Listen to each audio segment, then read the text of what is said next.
Hello and welcome everybody. The Powered Cube Draft is finally on Magic the Gathering Arena. We are going to try to hit rank 1 this month with about a week left. Just because, well, you know what? Cube is out. I have a love for Cube that dates from back, many, many years, and I'm really excited to move in. Excuse me if my voice is a little bit shot right now. I did spend 7 hours yesterday watching the entirety of the Dodgers game. Go Dodgers. We are now up 2-1. Ohtani's up today. Hopefully, we can go 3-1 by the time you guys see this video. All right, before we hop into this draft, I just want to say that this video is brought to you by TCGplayer.com. Head on over to TCGplayer.com for all your Magic the Gathering singles and sealed product needs. If you want to buy some booster boxes of Final Fantasy, Edge of Eternities, or some Spider-Man, or you wanted some singles for your standard Modern, Pioneer, or Commander decks, head on over to TCGplayer.com. Make sure you hit that affiliate link in the description below before making any purchases. Also, head on over to heavyplay.com for premium Magic the Gathering supplies and accessories. Heavyplay.com is your one-stop shop for deck boxes, playmats, sleeves, dice boxes, everything you need to make sure you're fully ready to go for your next tabletop gaming experience. Head on over to heavyplay.com/paulcheon for 10% off your first order. Okay, here we go. First cube draft. Now remember, this is powered cube. It's not quite vintage cube, but it's very, very close. There is power, so you just have to go at it with that perspective. Moving on to pack one, pick one here. We have a decent disruptive spell in Duress. We have Mishra's Bauble, which is just always a fine card to play in basically any deck. There is also Retrofitter Foundry. This is a card that does much better if you like drafting the artifact decks, for example. LSV would probably take this out of this pack. But for me, there's a lot of interesting options here. I'm really looking at probably Mishra's Bauble and Duress here to start things off. And I do like both. I think I'm going to take Duress. We've been having some success drafting kind of mid-range strategies, and this is a really, really good disruptive spell, particularly against the unfair decks that exist in the format here. So let's start with Duress, but I wouldn't fault anybody for taking Mishra's Bauble out of that pack. All right. Moving on to pack one, pick two. I'm not a big believer in show and tell, and I don't really like taking Torsten until I get the enablers. If I get something like a flash or a sneak attack, then that's when you should really consider taking the Torsten. Subtlety is a fine disruptive creature, and there's also Fiery Confluence, which is a really, really powerful spell. Outside of that, we have Lotus Petal if you want to ramp out and do broken things, and then there's also, of course, Urza's Bauble that also exists out of this pack. Now, I will say I'm not as high on the baubles. I do think that they're good, but there's like a certain bar in terms of power level for cards, and I do think Fiery Confluence is probably good enough for me to take out of this pack over something like the baubles or the subtlety here. But I think it's kind of close. Again, this is cube draft where you can, oftentimes you're going to have lots of very, very close picks, and you just kind of decide where you want to go within those close picks. For example, here, we have a Johnny Nakatl Pariah. Excellent creature if you want to be aggressive, but they're Psychic Frog. And you know me, I like drafting kind of more of the mid-range control-y decks, but not full-on control. But Psychic Frog is just one of the best creatures in the cube, in any iteration of cube. There's also Inti and Karakas and a fetch land, but I think, it's really between Psychic Frog, a Johnny, fetch land, or Karakas. And I do think Psychic Frog is just one of the best creatures to play, so I'm going to take it here. But yeah, this pack is loaded. Very Boros-heavy pack. So we do need to keep an eye out for that. If we continue just seeing a bunch of really good Boros cards, that could be something for us to consider. Right now, it looks like we have potentially some kind of a Grixis start, depending on what else we see. Pack one, pick four, there is a Worldspine Worm. We did see that Torsten. So again, flash, sneak attack, that kind of stuff would work super, super well. For us, there is Flame Slash, which is a fine interactive spell. And there's also a Zagoth Triome. So those are the two cards that I'm considering here. There's also like Stomping Ground, and Bayou, but those tap for green. And right now we're looking at a blue, black, red mana base. So I think I'm going to take the Triome here over the Flame Slash. I feel like removal you can pick up a little bit later. And by taking a blue, black Triome, that sets us up for the Psychic Frog, but also basically turns on almost any fetch land. So let's go ahead and take the Triome here. But you do need to be mindful of how many tap lands you end up in your deck, so got to be mindful of that. Barrow Goyf, Very, very good creature. There's also Adeline. So, you know, if you wanted to draft the aggressive white decks, you can certainly take something like that. But for me, I think Barragoyf is a very, very solid creature and goes really, really well with what we have so far. And hopefully that's an indication that black is open. So let's go ahead here. And I mean, I'm liking this start, right? Like Psychic Frog, Barragoyf, getting this kind of late is also a pretty good sign. I am a pretty decent fan of Malcolm. I think this just plays really, really well into like a Dimir mid-range strategy. And we've had a lot of success drafting that archetype. Now, green seems pretty open too. We have Avacyn's Pilgrim, Bristly Bill, and Craterhoof Behemoth. And shout out to Flage. I think Flage is incredible. This card is just good, and basically, like, if you're Jeskai control, it's good. If you're red-white aggro, it's good. This card is just awesome, but of course, we're pretty far away from being able to cast it, so I'm going to go ahead and take Malcolm here and just kind of see if I can lean into a blue-black kind of tempo value strategy, which is a format, or rather archetype, that I really, really like, and again, I've been having a decent amount of success with in kind of the early access, I guess you want to call it early access events that we've seen. But now these cards seem to be drying up, and look at this. We see Llanowar Elves, there's a Giver of Runes, there's a Leyline Binding.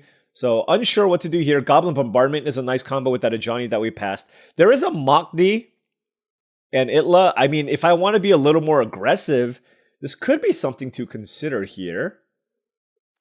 It's just kind of tough given that we have a blue-black start here. I don't like the Flood Farm Verge. I think SoFi is not good. And I don't want to take Mana Confluence. It's just, this is not a land that I particularly like unless I'm very, very aggressive.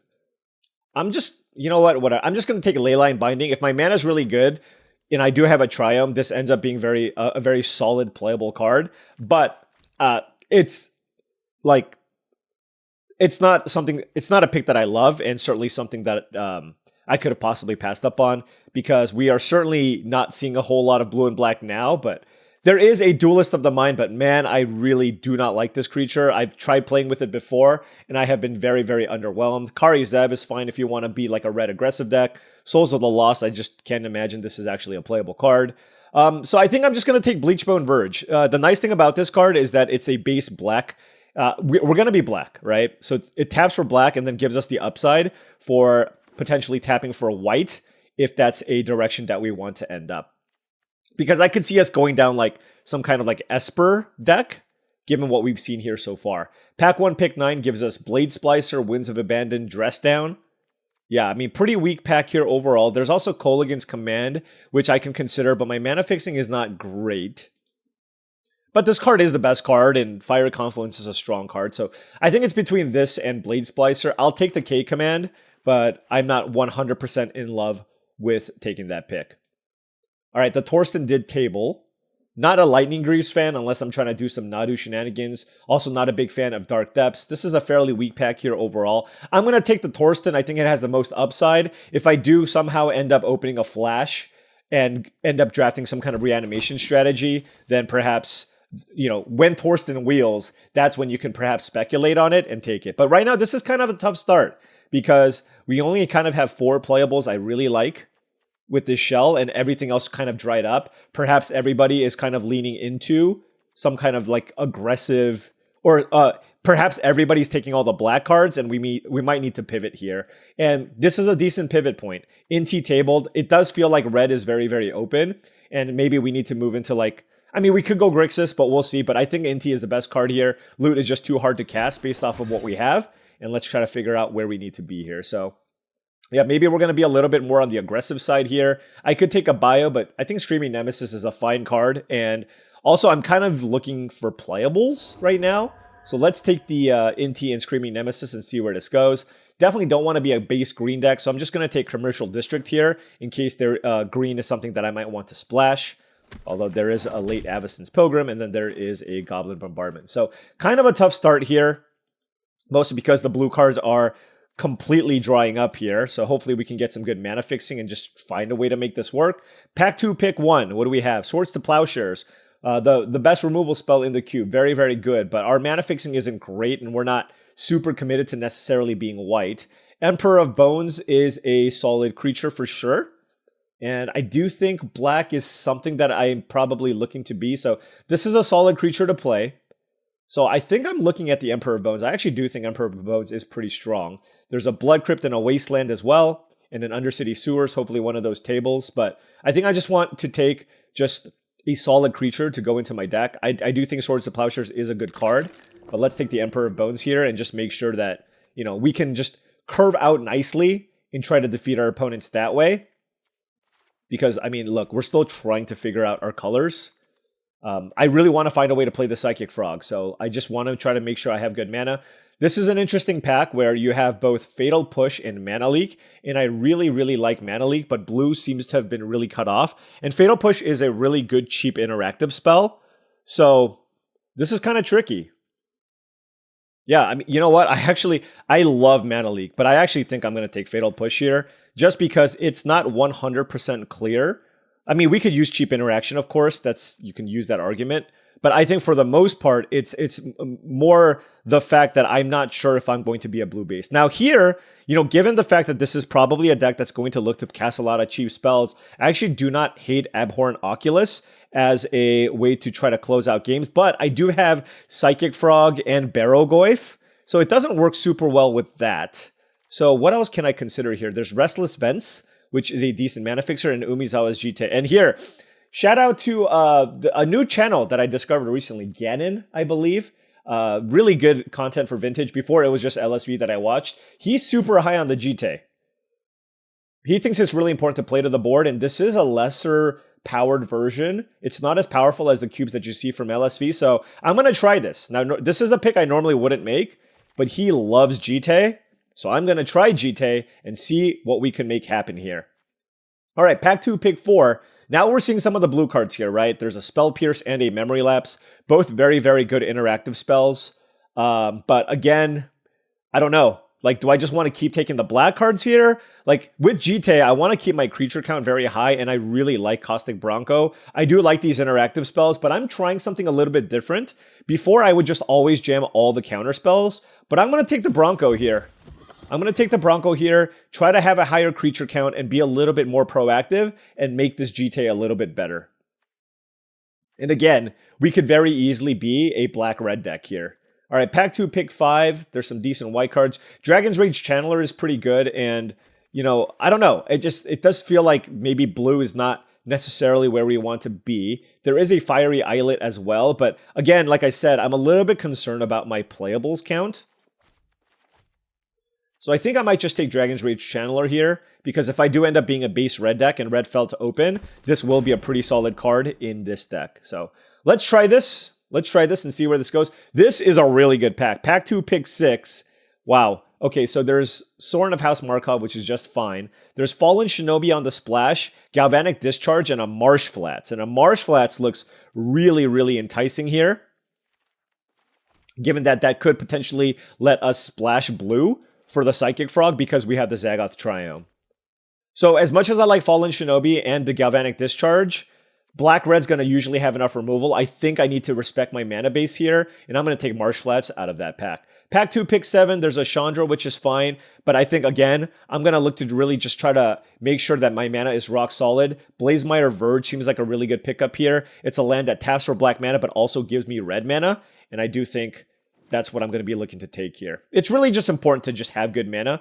I do like Bone Crusher Giant. I think it's a totally fine mid-rangey card, so I'm going to take it here. Interaction and a decent threat to play. And pack 2, pick 9. What do we have? There's Nethergoyf. Don't think I'm a huge fan of this. Not a big fan of Damn if you can't overload. It's just a 2-mana removal spell. So for me, it's Deathgreeter's Champion versus Draconautics Engineer. I think I prefer the Deathgreeter's Champion. Itali is better if you're looking to do the reanimation strategy, but if you're just looking to hardcast it, it's not necessarily where you want to be. Don't think my mana is in a place where I can play Field of the Dead. I'll take Hazaret, I guess, but very, very unlikely to play it. And as you can see, the blues just completely dried up after what we've seen. Everybody is looking to draft blue, so I'm happy with my decision to lean into more of the black and red cards because I think it's just going to end up paying off for us as we continue down this path. But that doesn't mean I'm not going to try to splash at least the Psychic Frog. Maybe not the Malcolm, but, you know, if my mana is good enough, I can pull it off. Here, there is a Tribal Flames Teferi on the wheel, but maybe we can get Tribal Flames to do something, depending on our land types. Here, this pack has basically nothing. There's a Soren. Can I don't... Soren's not good, right? Like, how do I flip this? I don't think I'm in the right colors. I do have a Jite, so I guess it's something that you can consider here. All right, pack 3, pick 1. There's a Nadu for the Lightning Greaves that we passed. Nothing really for black-red mana. There was actually a Blood Crypt that didn't table, which makes me a little bit sad. There's a Robber of the Rich, which is fine. A very unexciting first pick, but I think we're actually leaning towards the more aggressive end of the spectrum here, and there's just nothing that I want to take here. There's a Spirebluff Canal that we can potentially, that would potentially allow us to splash for the Psychic Frog. There's also Baleful Strix, but I want to minimize taking blue cards because our mana fixing is just not that good anyways. So I think I'm just going to take a Robber of the Rich here just to make sure that I have a good mana curve and I can curve out. Ooh, I love Dark Confidant. There's also Fire Covenant, Magda, and Tursa Light Shatter. Really good pack. I do like Fire Covenant a lot too. What's my interaction? I have these 4 removal spells and a Tribal Flames. There's also Smuggler's Copter, which I really like. I mean, just a lot of really good cards, but I mean, this seems like a really, really good Dark Confidant deck. Our curve is low. We want to be aggressive. We want 2-drops. This gets us ahead on cards. I do think I prefer it to Magda. So Fire Covenant is very good, especially against me. But I think this is a... I think Dark Confidant's better here. Let me know what you think about that pack, that pick. I think it's reasonably close. All right, Dismember is incredible removal. Like I said, I just think it's really easy to get good removal in black-red. So an effect like this is more important where, yeah, I have all these 1-for-1 removal spells, and then this just gets me ahead on cards. I was looking at Goldspan Dragon, maybe at tables, but Dismember is one of the best removal spells. Dismember and Swords to Plowshares are among the 2 best removal spells in the format, so very, very happy to pick up this Dismember. All right, pack 3, pick 4. What do we have? No Grixis mana fixing. There's a Grim Lavamancer and an Animate Dead. I do like Animate Dead.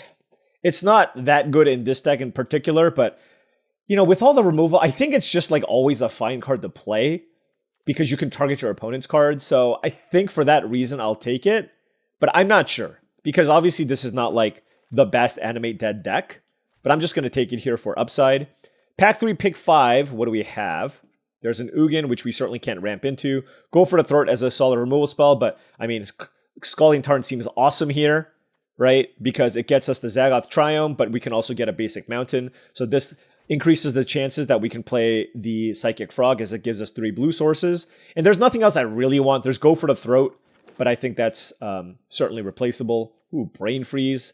The Reanimator deck is certainly open here with the Atraxa in this pack, but of course that's not something that we're interested in doing. Here we have the choice between Fear of Missing Out, which is another fine creature to play. There's also a Lutri here, which is also quite nice. 3, 4, 5, 6, 7, 8, 9, 10, 11, 12, 13, 14, 15, 17 cards. I think I need to take a card that goes into my deck.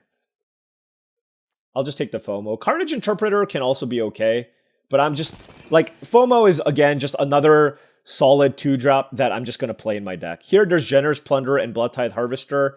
I think generally I prefer the Blood Tithe Harvester because of the deck, the ability to loot. So I think I'll take that over the Plunderer, but I think they're both very good. All right, our 2-drops are looking awesome here. So I do like that. Our curve is looking very, very good. Very, very good Umizawa's Jite deck. Although I will say this looks more like an Arena Cube deck than anything. Just like look at our deck. Like we don't have anything broken. We didn't open any power, sadly. Here, there's some black, white, red, white lands. There's Entomb, so Reanimator again was wide open. I think Thothi Voidwalker is a premium creature. Swift Spear is just whatever, it's fine, but our creature count's insanely high now. 4, 5, 6, 7, 8, 9, 10, 11, well, no, 13. I guess it's not insanely high, but it is good. Here, we'll take Spirebluff Canal. So I think this increases our ability to play the Psychic Frog. Don't think Malcolm on the Splash makes too much sense, and we can certainly cut this. Although, we're certainly looking for... We need 2 more playables if we go with this baseline. So, let's just still keep these around, just in case. Can we splash green? We have a Zagoth Triome and a 1 land to get it. And then a Commercial District. And a Bleachbone Verge. And a... I don't know. Anyways. Well, there's just nothing in black, red, or blue that I can take here, right? Whatever. Yeah, I mean, we're not going to play any of those cards. There's an Ouroboros. Overlord of the Mistborns is okay. Unlicensed Hearse I would play in a best of 3 setting, but we're not playing best of 3, so I don't need it. I guess I'll take the Epicure, but I don't love it. There's a Wrenn and 6. There's a Hellrider. Is this a Hellrider deck? I mean, wow, green was super open.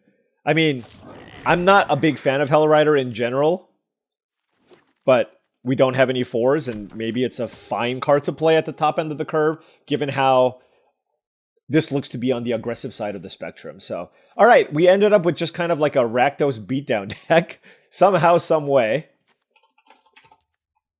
And let's see how this goes. All right, first things first, I think I'm just not going to splash the white. I just don't want to play planes in this deck. 1 island. Can I afford 1 island? So this gives me 1, 2, 3, 4, 5 blue sources. Being able to get an untapped blue source off the Scalding Tarn, I do think seems important enough for me to be able to play this island. We can certainly... I don't think I want the Commercial District. I can fetch for it with the Scalding Tarn, but having a tap land seems not very good. Not with this deck, at least. So 9 red, 9 black. The only thing that makes me want to consider going another black source here is the Dothy Voidwalker. But we'll see. This does not feel like a Hazoret deck. With the Bronco and the Confidant, I just feel like we're going to be having cards in our hand. Sorin doesn't seem to do a whole lot here, because I can't really gain life, and I have a million 2-drops. Alright. Tribal Flames isn't particularly strong unless I get the Zagoth Triome.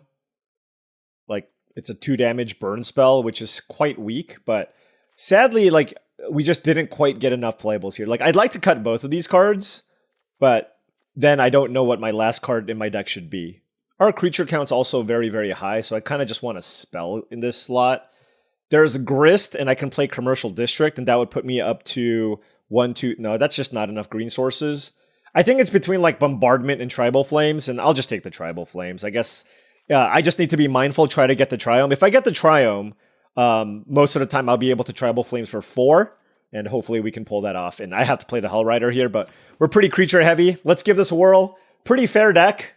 Let's see how this does. All right, now before round 1 starts, just wanted to say that if you've been enjoying all of this content and wanted to support the channel in another way, my Patreon is the best way to do so. That's patreon.com/paulcheon. Shout out to all the patrons. Really do appreciate all of your support. Access to Patreon gives you access to my Discord channel, which I believe is a really great way to join an awesome community of folks also looking to up their limited game. Lots of benefits. I'm also good. I also do monthly streams and monthly videos. Check it out. All right, on the play here. Gosh. I guess I don't have any threats, but like, I have perfect mana. Turn 2 GTA, turn 3 K command into Fiery Confluence. I'm hoping that that's enough. But, yeah, I mean, my mana is just too good here, which is why I'm doing this, but... We'll just draw Psychic Frog here. Phyrexian Revoker off of a Mishra's Workshop. Huh. Okay. Well, this K command's going to be good. Oh, man. My opponent's playing an artifact deck. And I have K command and Fiery Confluence. I hope this goes well for me. The sad part here is this doesn't get me a red source. There was a Blood Crypt we could have taken, but I don't know. It was kind of tough. It was a tricky draft. Very tricky draft. Mana Crypt? Okay, sure.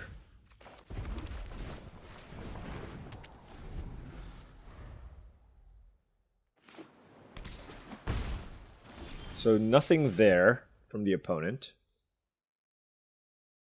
I mean, I really don't care about this card right now.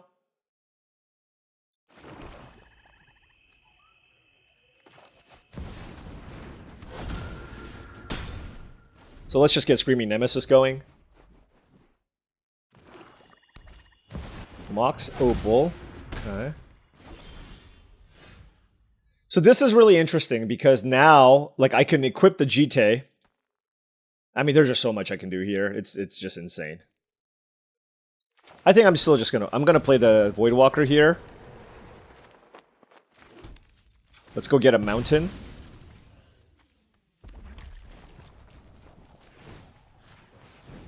See if this works. Okay. Evoker down. Okay. Well, I mean, now it's looking amazing for us. The Opal just does nothing.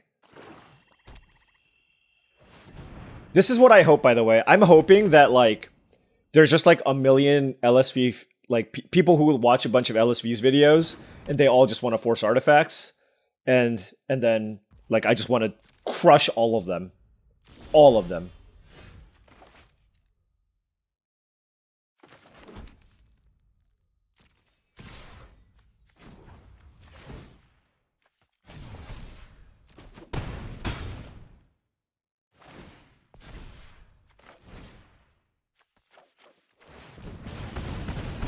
Alright, well that was... Yeah, well... I mean, my opponent mulliganed, then they played an artifact deck. That's kind of what will happen. We are now rank 13. Let's continue climbing, hopefully. Avoid too many of the busted stuff, and see where this goes. Also, I don't know how the pairings work, because, like, am I really playing against bronze players? Yeah, I don't know how the pairing algorithm's working right now. Alright, Abysson's Pilgrim, sure.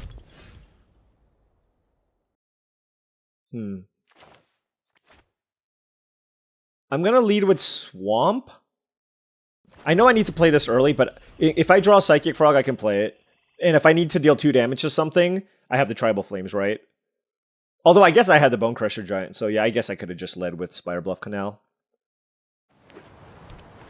Right. Nothing too big, please.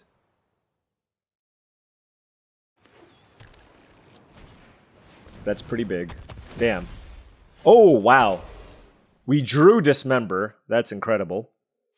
Now, the awkward part here is just like, I would have liked to, you know, do other things this turn as well, but do what we gotta do.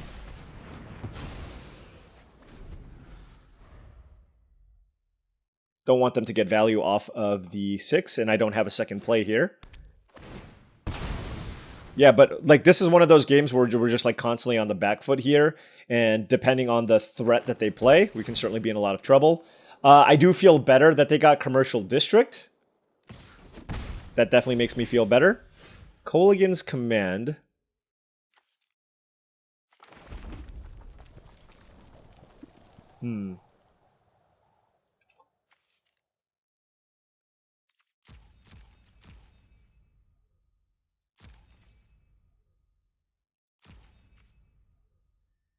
Curious how I want to do this. I want to do this.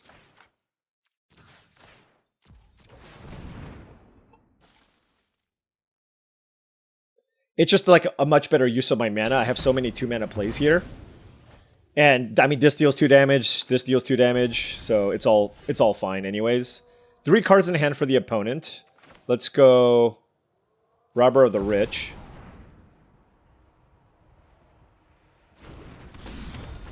Oh wait, no, I should not have gone Robber of the Rich. What am I doing? Okay, that was a mistake. That was absolutely a mistake, okay?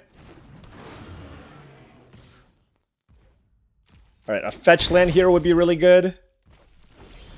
Okay, just a regular land.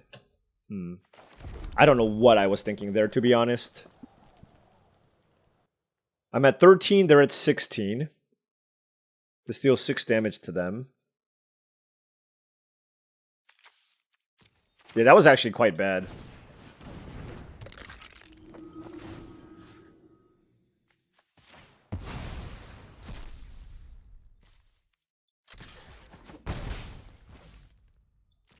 Alright, well, we can race the Ulvenwald Oddity, so that's what we're gonna hope for here. They're looking at their land, okay. Do they want to keep it back? They sure do. Okay.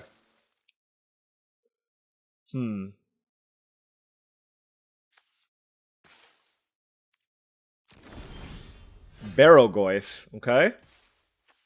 It's a 3/4, they have 3 cards in hand. Definitely a tricky spot. I think I'm just gonna play Barrowgoyf.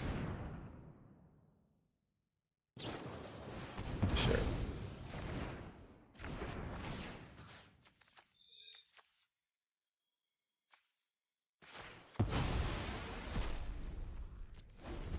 I just don't want them to get Remand back from the graveyard. Alright, this Ulvenwald Oddity is being a little bit annoying. Let's see. Sowing Micah Spawn, they get a land, sure. Okay. Again, fetch land here would be really, really good. Yeah, fetch land for Zagoth Triumph, then I can Fatal Push this and then Tribal Flames the Sowing Micah Spawn and attack. I mean, honestly, just even like a random black source would be pretty good. Alright, they drafted all the lands. I wonder if they have Field of the Dead in their deck. Is that what they were thinking? 23 cards, they're going to go to 22 cards, so they're going to turn this on pretty soon. That attack is a little bit wild to me. I guess that attack tells me they're like close to killing me or something. You know what I mean?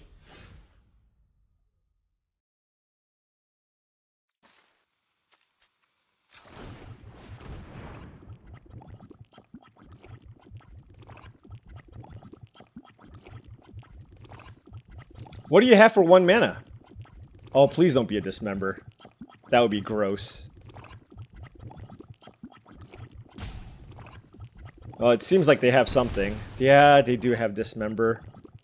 God, that's super unfortunate.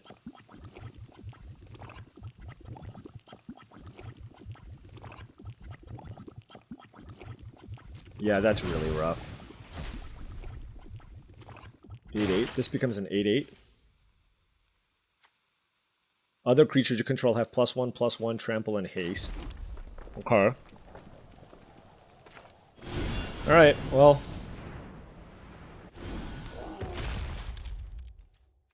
I think we're gonna lose this one, folks. That was a really well-timed Dismember, and our mana just kind of betrayed us here. We really needed a second black source. And Tribal Flames looks really bad here.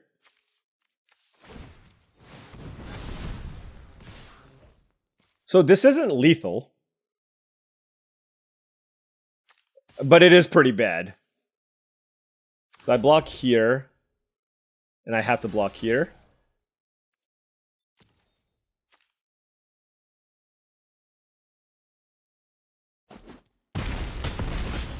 So a fetch land would still do it, but that would be it. That's it. So let's see. Gosh.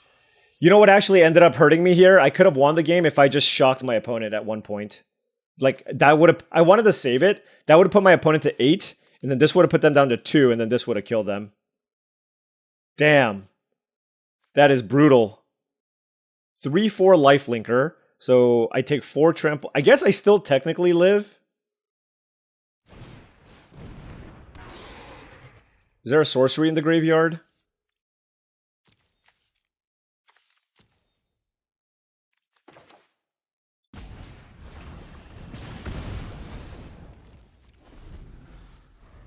I don't know.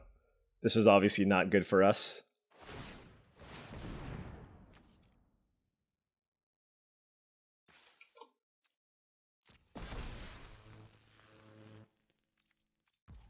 Okay. Whenever this land attacks up to one other target creature has base power and toughness 3/3 until end of turn. I think that's fine. I think that pumps my Goyf if they attack me. I don't know. I mean, we're basically dead here, but we're going to try, obviously. Oh! Really? I actually just completely... I thought it becomes base 3/3, and then it gets bigger. See? This is where not knowing the rules is going to wreck me. So, this tramples over... I go to 5 and I die. Yeah, okay. I played this game very poorly. I should have killed a Vinestock. I mean, I should have killed a Vinestock. I think that was a very, very sloppy game. I apologize for that, and I will clean it up for the future matches. That was just... Like, I played the wrong creature. I just did so many bad things that game, and we just need to clean it up. Not going to get to rank 1 playing like that. I'll tell you that much. But there's a learning curve, and of course I haven't played that much Vintage Cube in recent memory, and just, yeah. Alright, this is really making me want to play another Swamp. I got a mulligan this hand, I just can't cast anything other than Robber of the Rich. Alright, we will keep this hand. Let's bottom the Hell Rider. The Dragon's Rage Channeler. God, that was brutal. Okay, so let's just get a basic Swamp here and play Emperor of Bones just to get the most aggressive start possible.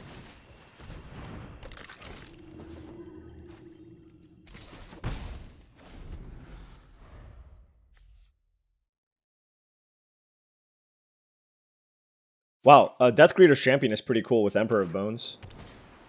Talisman of Dominance, okay.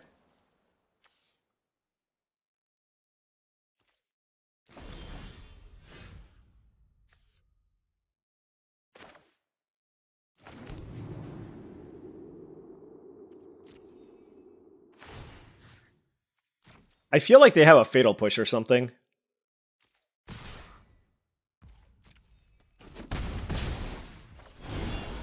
I'm gonna just play the Bone Crusher Giant. I might want to dash into Death Greeter's Champion and as like a surprise source of damage. And this is a fine threat as well. So let's see what happens. Brainstorm, okay. Look, we have creatures in play and we're just gonna beat down. This gives double strike, so probably want to put the counter on the Bone Crusher Giant, and I mean, that would allow me to attack for a good amount of damage, right? Like 10 plus 4, 14, 17 damage. Just put Lutri in your hand. I would accept that.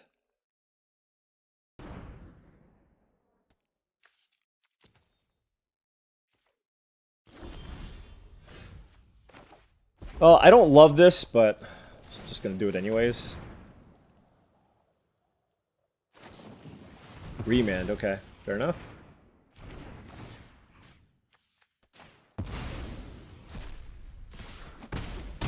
Alright, they're at 9 life. I mean, they have so many more cards than me, right? Like, I couldn't, you know. Alright, well, maybe they're just, like, full Dirtle. And if they're full Dirtle, we have a shot. Because they're already at 7. Like, now, I don't even have to necessarily target the Bone Crusher Giant, because this already deals 4 damage, right? So, I might want to target something else. That's a Barrogoyf. If they counter this, they lose.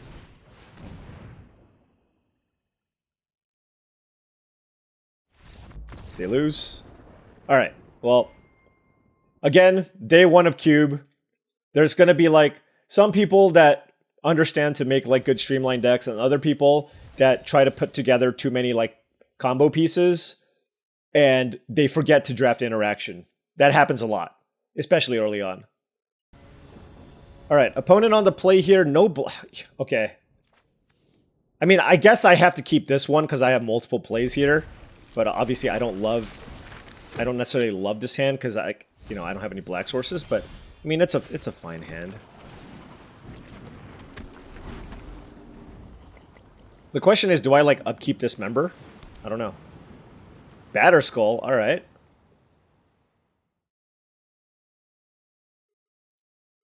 This is really making me want to cut a red for a black. Even though I do have double red spells in my deck, too, so it's not like it's trivial. Gosh, okay. You know, the nice thing about this is I at least have a play with the Dismember into Screaming Nemesis. So I'm hoping they play a creature. But it does feel like people are allergic to creatures right now. Outside of the one person who actually beat me. So they drafted some kind of like I don't know, some flashy deck. I don't know. Alright, let's go.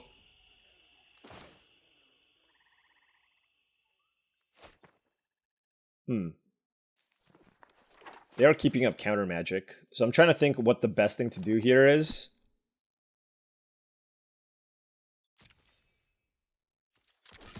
I'm going to take it easy here.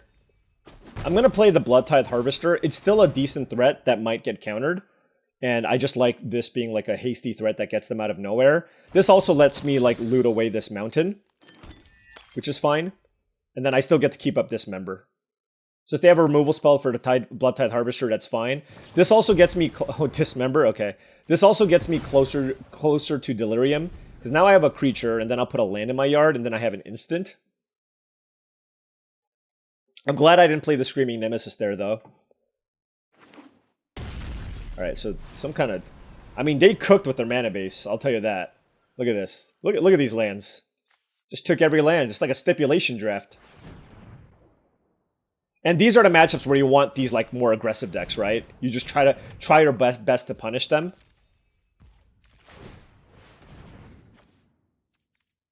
I don't need more than 2 red, and I'm going to do this for Tribal Flames. Animate deck. Oh.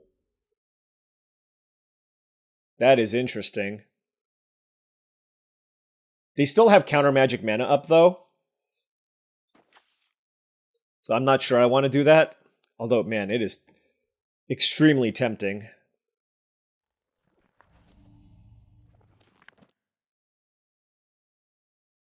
Let me think. Because that does get me closer to Delirium. Let's just go for... Because what I don't want to happen as well is them... What I don't want to happen is them reanimating the Triplicate Titan, and then I just never get to do this. So for that reason, I'm going to do this. So if they counter this... Aha! Nice. Yeah, okay. I was going to have Delirium. Oh well. Because if they get this thing in play, it's like a disaster. But I guess Screaming Nemesis is pretty good against that, right? Alright, so 4 cards in hand. All the colors that they need. Like, they have access to all kinds of action here. Stock up. I mean, their deck is sweet. Their deck is certainly sweet.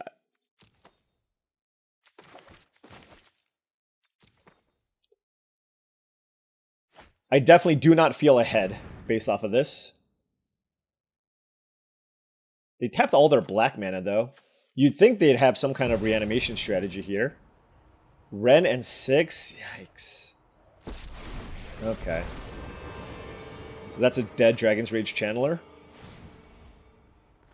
I have no dismember targets. My opponent plays literally no creatures. Alright, fair enough. Alright, there's a Tribal Flames. I want to make sure this resolves first.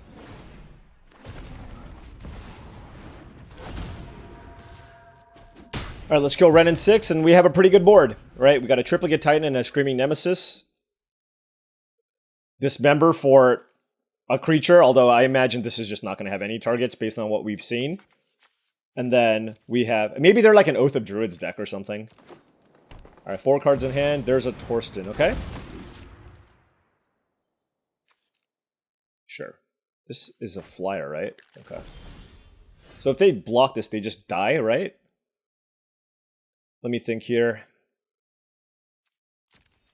This flies. They can't do that. If this blocks, they take 15.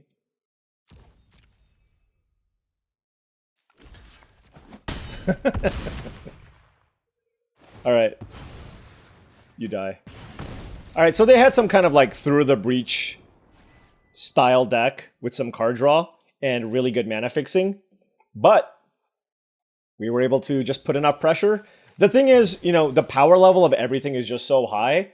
Like, sure, you can try to put a bunch of big flashy things in play, but you can get a lot of mileage out of just your cheap, efficient creatures as well, with some good disruption.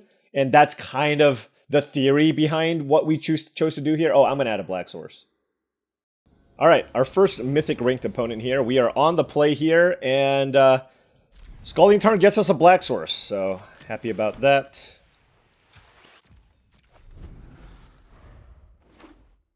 Strip Mine? Jesus.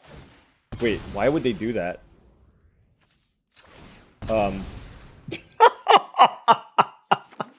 I went from, oh my gosh, I'm in so much trouble, to, alright. They strip mined my Scalding Tarn. That is brutal. Absolutely brutal. Oh my goodness. Alright, well.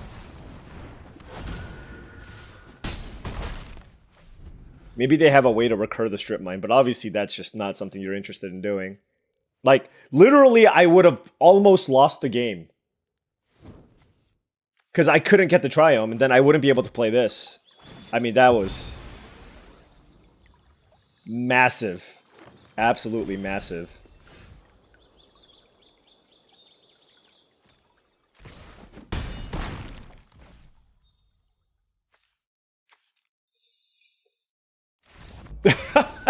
Yeah. I'm sorry, Doug. That, you know what? It happens. Look, I probably could have beaten the person that I lost to as well, based on some sequencing errors. But yes, do not strip mine your opponent's fetch land. We all learned this together, okay? 4-1. All right, opponent on the play. We have all of our colors, so we are absolutely going to keep. They mulliganed, and we have... I mean, this is just a solid hand, right? Dragon's Rage Channeler into NT with a Fatal Push as well. So happy enough with this.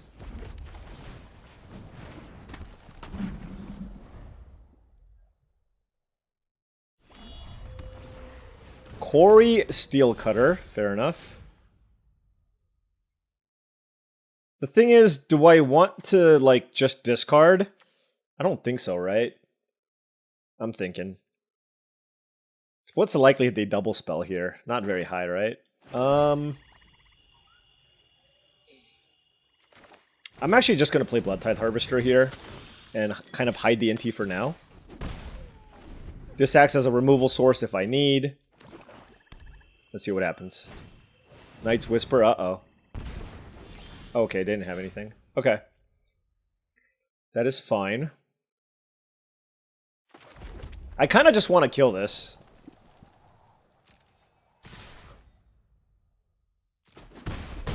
Yeah, I'm just going to do that.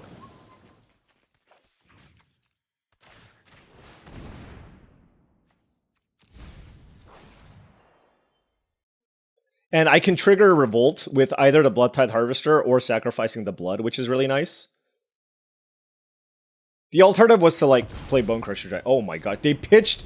They discarded Asika's Chariot.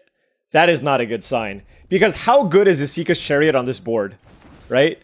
How good is Asika's Chariot on this board? That's terrifying. Tarmogoyf. Wait, is it just Tarmogoyf? That can't be, right? Okay. It's an excellent Fatal Push target. Ooh. Interesting. Oh, Surveilling plus Inti is a really good combo. I gotta think about this. I think I will keep it. Because it's not gonna put a third type into my graveyard.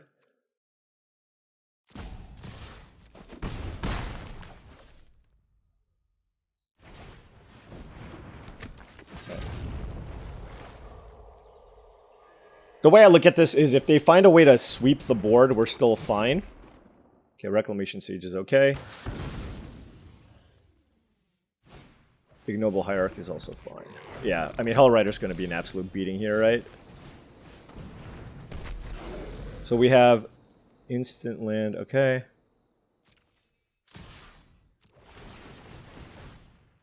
Do I want to discard a card to give something trample? So they go to 5, and I give this trample. So then they can't block this.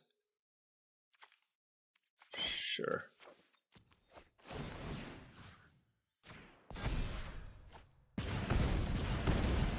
They have to be dead here. Yeah, so that creature tramples over. Alright. Just a beatdown of a hand. Yeah, I think keeping the Asika's Chariot was much better than the Tarmogoyf, for what it's worth. Alright, we are ranked 9. We have cracked the single digits. We are farming the cube drafts. Now, we'll say, over time, you know, the competition I fully expect to get better. But I also don't know like why this pairing algorithm exists where I'm just playing against random people while it's still ranked. So I think somebody made a mistake and probably needs to fix that. All right, on the play here, we will absolutely keep. This is actually super interesting though. It's like, I can turn 1 Duress, but I can get Zagoth Triome, but I only have the Psychic Frog, and being able to go turn 1 Duress into making sure the path is clear for the Voidwalker into Bone Crusher Giant seems so strong. So I'm going to lead with the Duress, but there are merits to playing Marsh Flats turn 1. Okay, they're playing like Jeskai aggro. Okay, so they're going to have a turn 2 Thalia.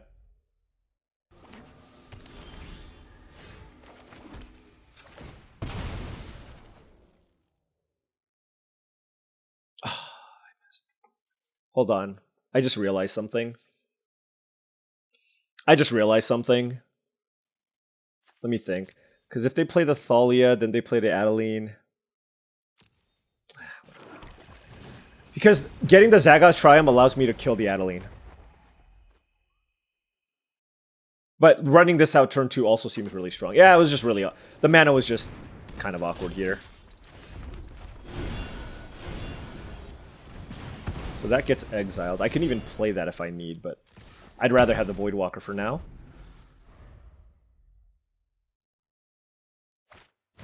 But Johnny, well, this has Shadow. Okay. Oh, and we drew Fatal Push, which I guess doesn't do anything right now.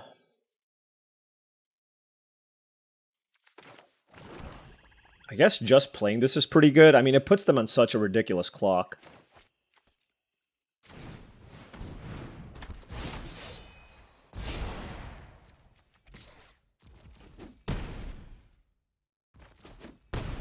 Alright, they're at 9, so Tribal Flames can kill them next turn. So they have Adeline. We have a Double Striker to block. There's a Nia. Okay, so they're digging here. I guess they're just gonna lose if they can't find a way to kill the Voidwalker, right? But if they kill the Voidwalker, we're in a lot of trouble. There's Mother of Runes, okay.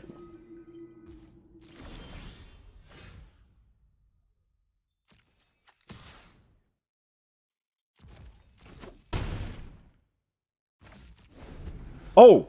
Shoot! Oh! It was just until end of turn. God, the rules! The rules are wrecking me! Oh my gosh. Excuse me. Alright, well, it doesn't matter. Their deck actually looks really good. Okay, so, again, my inexperience with backup, it's been a while. I have now learned it's only for that turn.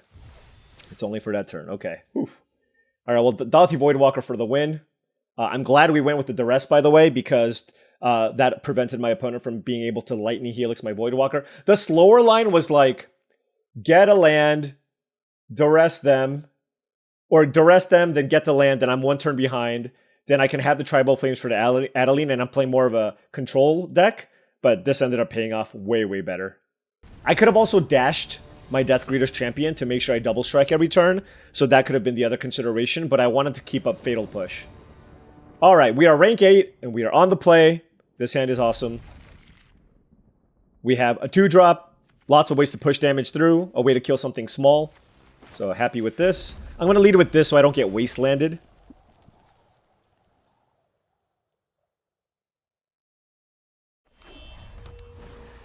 Lightstall Inquisitor.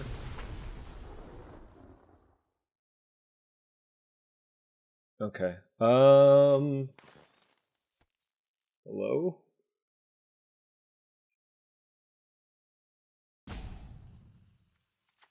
Sure.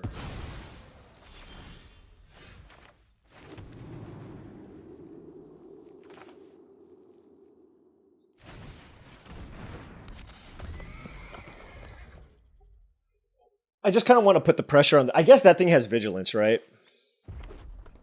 Alright, so playing against another red-white deck. See what they play here. Magda. Okay. Do I want to offer this trade, or do I just hold it back? Maybe I should just be happy with the card. I can also play Death Greeter's Champion. Maybe that's good. They have 5 cards in hand.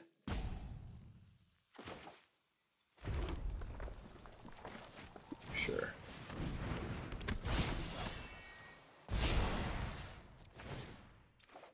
All right, we revealed GT. That's awesome. All right.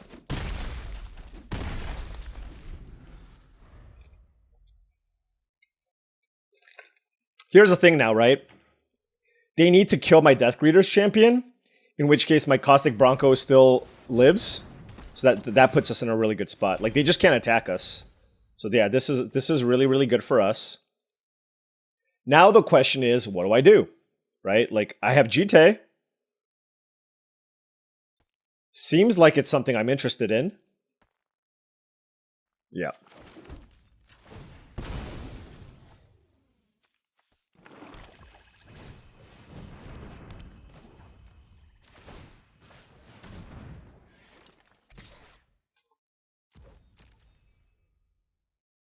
A double striking creature with GT on it is ridiculous, by the way.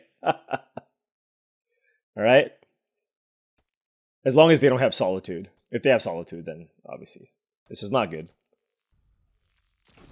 Oh my goodness. Okay?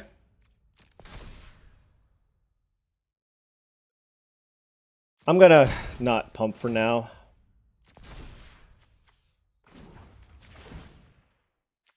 Let's kill the Mogda.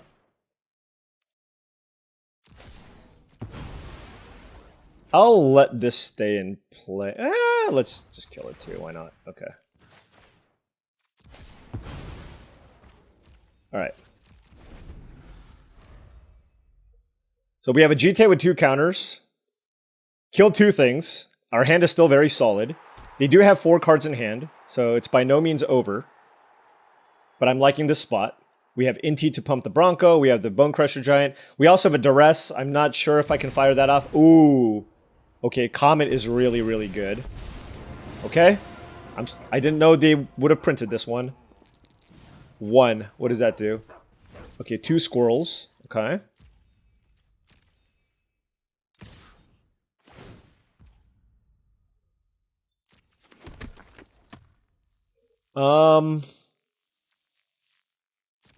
Let's block here.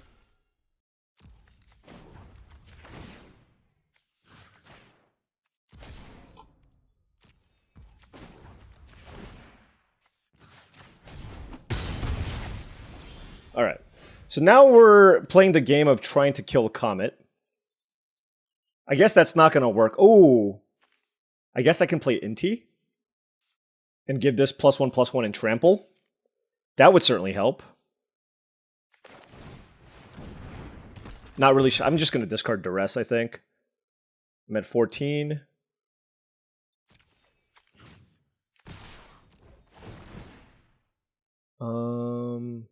Actually, I can cast a Duress. Let's discard the Voidwalker, actually. Because if I hit a land... Okay, let's target this. Tribal Flames and a Dragon's Rage Channeler. Okay. Okay, so then let's... do that. Okay. So now do I want to go with Duress or Dragon's Rage Channeler? I think with my board, I'm ahead enough where let's just Duress them, see what they're working with. Ooh, Umizawa's GT and Elspeth. Alright, yeah. Woo! I'm glad I kept the Duress. Glad I kept the Duress. We played against a couple of good Boros decks in a row. But, hey, GT getting it done. GT absolutely getting it done. Us slowly learning what our cards do, much like how our opponents are also trying to figure out what their cards do. But you know what? All in all, very, very happy with this result. You know me, I have an affinity for drafting blue decks, but, you know, like, as the draft went on, it became pretty clear that that wasn't the color that we were supposed to be. It was heavily contested. So even after taking the Psychic Frog, I was just like, well, red felt a lot more open. So this is certainly, this was certainly a draft where I'm pretty happy with how things ended up, all things considered, right? Like, I was pretty stubborn about it early on, but at some point I was just like there were a lot of instances where it's like, should I take a black card or a blue card? And if it was close, I took the black card. And that ended up working out very, very well for us. Just a solid Rakdos deck, nothing too crazy, nothing too fancy, just an excellent mana curve, lots of ways to get card advantage just off of our creatures. Good aggressive deck, really good GT deck, lots of interaction here. Sure, we had a couple of filler cards, like I don't love Tribal Flames in this type of deck. Hell Rider, I'm just generally not a huge fan of. Of course, it was good that one game. So if I replace that with just like, you know, a Deep Cavern Bat and like another interactive spell, I think this deck would have been quite solid. But all in all, still a 7-1 victory here. And just a really good way to start out Cube Draft. I know everybody wants to see a bunch of broken stuff, but again, this is Powered Cube. This isn't quite Vintage Cube, where the power level is much higher than something that we've seen in Arena in the past, but it is not on the same power level as maybe some of the other Vintage Cube drafts that you've seen before. And what does that mean? Well, number one, I think that means that the quote-unquote broken decks are probably less broken, because a lot of the completely absurd combos do not exist to the level that we've seen in others. So I feel like mid-range and aggressive decks are definitely stronger here. But at the same time, like, I don't know if they have like initiative, which I dislike initiative, so I'm glad that it's not here. So just, you know, those are some of the things that you need to consider. But I do feel like fair decks with a good curve and disruption, because of how good the cheap creatures are these days, is a very, very good strategy to basically farm gems. While everybody's trying to like reanimate things and do whatever, which is cool, the fail rate of those decks is high. Think about all the games where you have Gristlebrand in your opening hand and you don't have a way to discard it. Think about the games where your hand is Animate Dead and Necromancy and you have failed to put a thing into your yard. Like, that happens often, right? Unless your deck is extremely streamlined and has kind of all the tools to kind of turn things on.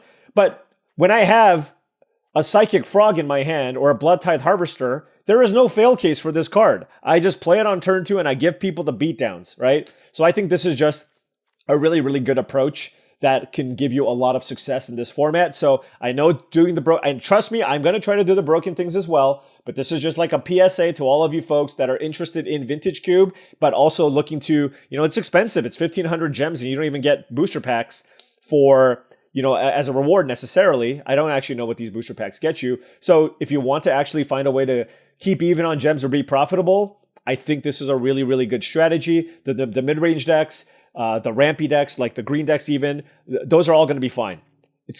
Maybe it's not going to be able to get you the turn 2 or turn 3 kills as often, but I guarantee you your win rate on average will probably be higher. So just keep that in mind. You know, you've seen me draft a lot of mid-range decks to a great deal of success, and I do think this is probably one of the better approaches to drafting the Powered Cube. So nice 7-1 victory here. Very, very happy about that. Going to try to post this as soon as possible. And I'll be having to record another one to come out tomorrow. That's why do apologize for the delay in the video today. I know normally things come out 8 a.m. Pacific, but I wanted to showcase Cube ASAP to all of you.